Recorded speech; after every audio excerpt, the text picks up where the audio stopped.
This week I want to talk about rejection. I want to talk about what I call internalized rejection. Internalized rejection is rejection, something that we've experienced that we have made personal. We've put weight and story and meaning into it, and we've allowed it to define ourselves in some aspect, typically very negatively. An example from my own life is in third grade, I was rejected by a girl that I was really into. Her name was Melissa, and she rejected me in a fairly, what I would call a cruel fashion, because I wrote her a love note and I put it in her math book, and she read it during recess, and I was in the room. I was getting my picture taken for an award, and she turned around and said, "You're so ugly," and just laughed at me and tore up her little letter that I wrote her and threw it in the garbage. And that really hurt. That I allowed, I mean, it hurt. That was, well, why wouldn't it hurt, That's very natural for that to hurt.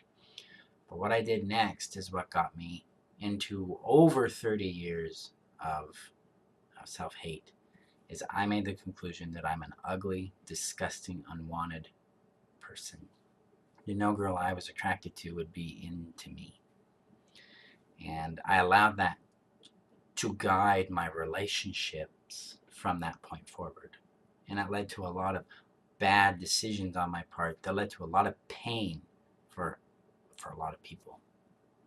So that's how rejection can really weigh and influence our lives. Now, when I healed that rejection, I immediately began to experience a new reality, that there are women I'm attracted to that are attracted to me, that I am actually a desirable person, that I am someone that is in demand, that women are looking for the traits I hold, and that they're women that I'm looking for too. It was a profound change in my life, and it shifted the balance of my world. I became a lot happier because, hey, who doesn't want to be loved and to love someone else that loves them? So it was a big deal for me. And this is what rejection, internalized rejection, does for us, is it alters the way we have relationships and we have success in our life. So healing that rejection is really, really essential to shifting everything else. It's, in my opinion, that kind of internalized rejection is the hub of all codependency and even narcissistic attributes, because there's this fundamental disconnect we create in ourselves in those moments. So when we heal that and we reintegrate that part of ourselves through a loving, compassionate lens, we change our world and ourselves instantly. So this week, I want you to start looking at how rejection is working in your life. How are you using it against you, and how's it worked for you? And so next week, I'm going to introduce a program that you can get involved in to help close your rejection pain, to bring closure to it and help you reintegrate that part that's been disconnected or splintered off from yourself. So keep an eye out for that.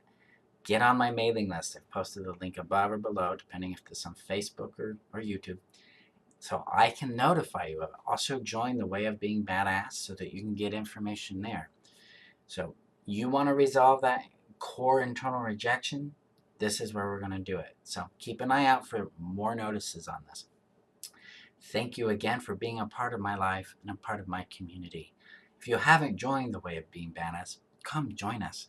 There's over 181 of us working together with weekly experiments to expand our ability to receive and give love, to understand, notice, and work from or live from our own power, apply curiosity rather than conclusions and black and white thinking to our world, and how to refine our skills and ability to have effective relationships.